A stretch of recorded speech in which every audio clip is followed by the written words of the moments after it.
What are you making? Hello everyone, welcome back to my channel. If you are new to my channel, welcome.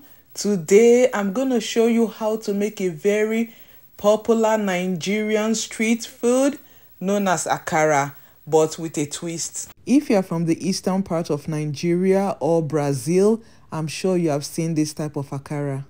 This Akara is so delicious that you can't get enough of it. For this recipe, I'm going to be using black-eyed peas. This is what it looks like, but feel free to use brown beans or any beans of your choice. So the first thing I'm going to do is to peel off the skin.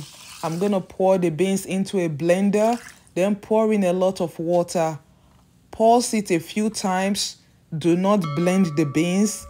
Then I'm going to pour it into a bowl, then peel off the skin.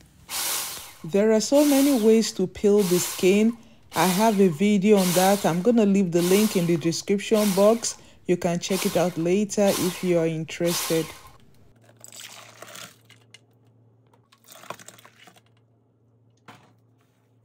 This is what the beans should look like when you are done. The pulsing does not blend the beans. It only splits the beans and makes it easier for the skin to come off easily. So let us move over to the sink. It is better to do it there. So how you peel off the skin, just rub the beans between both palms and the skin will come off. After doing it for some time, you can separate the skin that is already come off from the beans by decanting it. And the best way to do it is to swirl it. That means move your hand in a circular motion to disrupt it so that the beans goes to the bottom and the skin floats. Then you can decant. That is the best way to separate the beans from the skin. I'm gonna repeat this multiple times until there's no more floating skin. And once the water is clear, you're gonna see if the beans need more peeling off. And if they do, you're gonna continue the way I started from the beginning. Rub the beans between your palms. Separate the beans from the skin. It is just a repetitive action.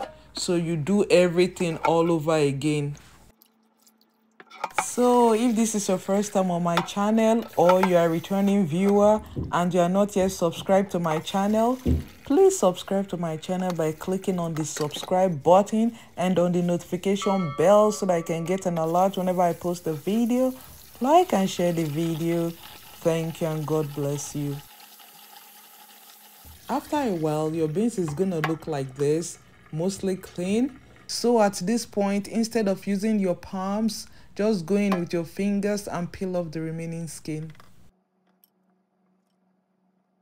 When I'm done removing all the skin, I'm gonna soak the beans in a lot of water.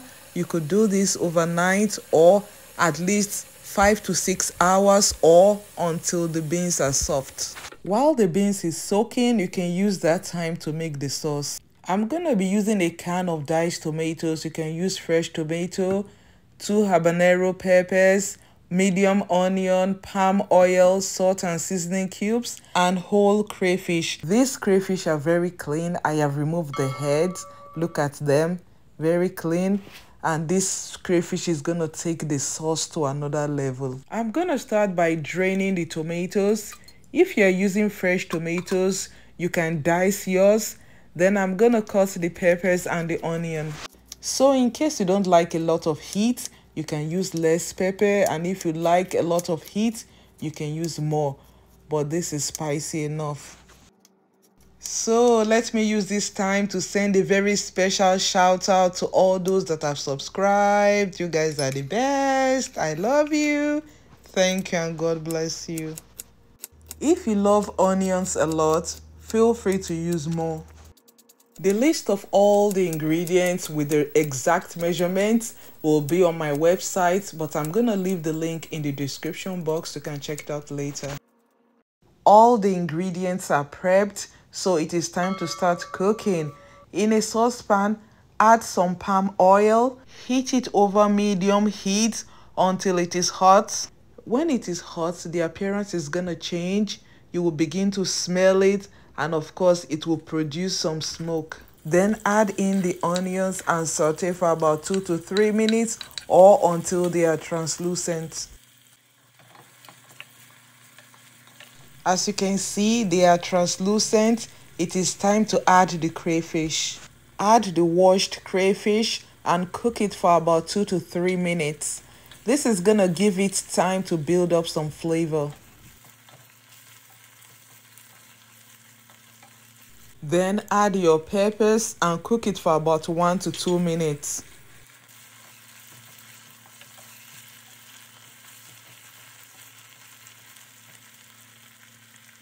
It is time to add the tomatoes. Add the tomatoes and stir it. I'm gonna be cooking the tomatoes a lot longer than the other things because the longer you cook tomatoes, the tastier it becomes. Add your crushed seasoning cube and salt to taste. Once all the ingredients are added, I'm just gonna be cooking it like stew, stirring at intervals. After cooking it for a while, I noticed that the sauce is too dry, so I decided to add the liquid from the tomatoes. But if you are using fresh tomatoes, you're not going to have this problem. I'm just going to taste it to ensure that it is well seasoned. The taste is perfect, but feel free to adjust it to your taste, especially the salt. If you are wondering how long I cooked the sauce, in all, it is gonna take about 15 to 20 minutes to cook it. So the sauce is done. Very easy. Let me show you how to make the akara. After soaking the beans for hours, the beans should be like this, very soft, easy to break, so that when you blend it, the texture is gonna be very smooth. In goes the beans into the blender. Then I'm gonna add 1 large onion, which I'm gonna cut into little pieces. The reason why I am blending the whole onion first is to use the moisture from the onion and a little bit of water to blend the beans. When you start blending and you notice that the blender is not moving, just add a little bit of water. You don't want to damage your blender. In order not to use a lot of water, once the first batch is smooth, I'm gonna add more beans and blend.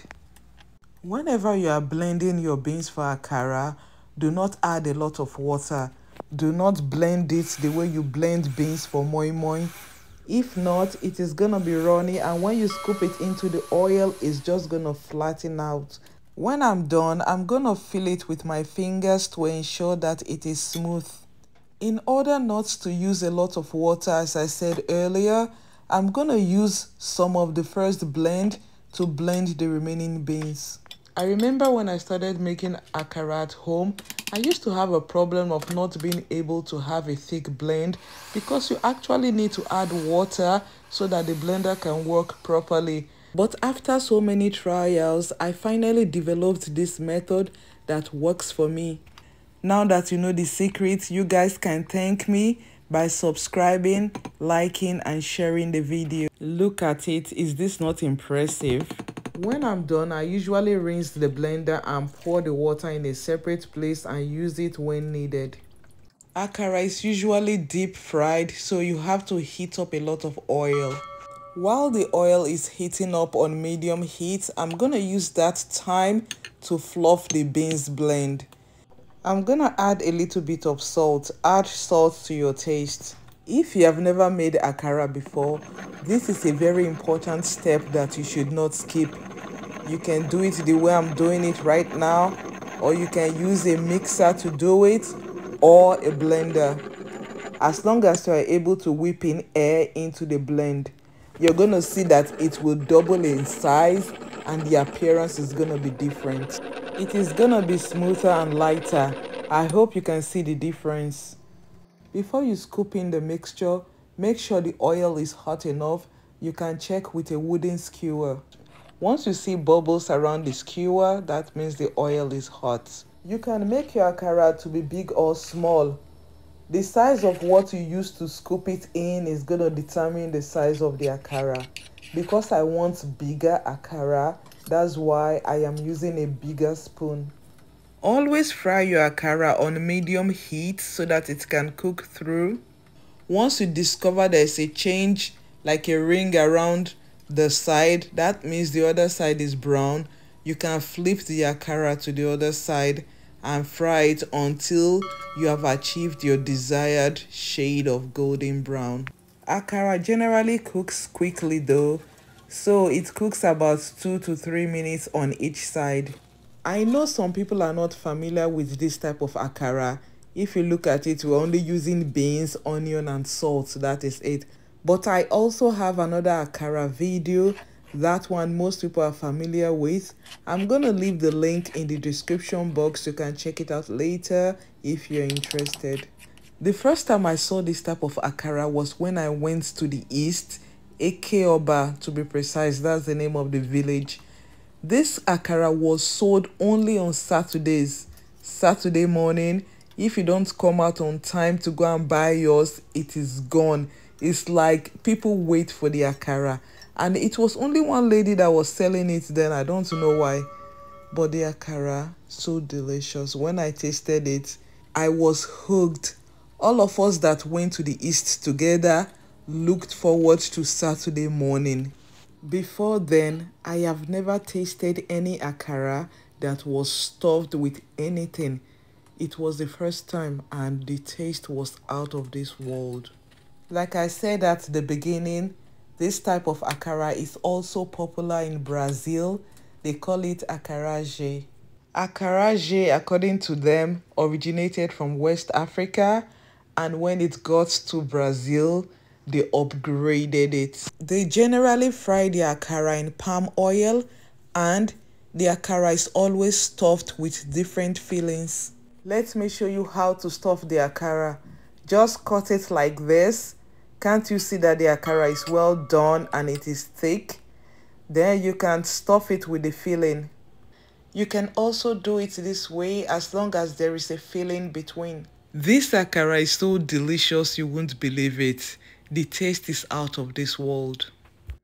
It is by itself a full meal. You don't need to eat it with bread or akamu, and it is very filling. Let me quickly say this.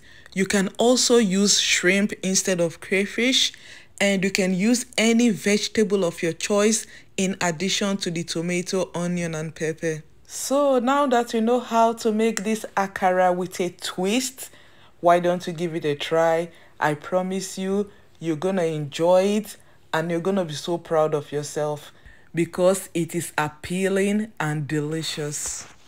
So thank you guys for watching. Till I see you next time. Stay safe, stay blessed. I love you. Bye.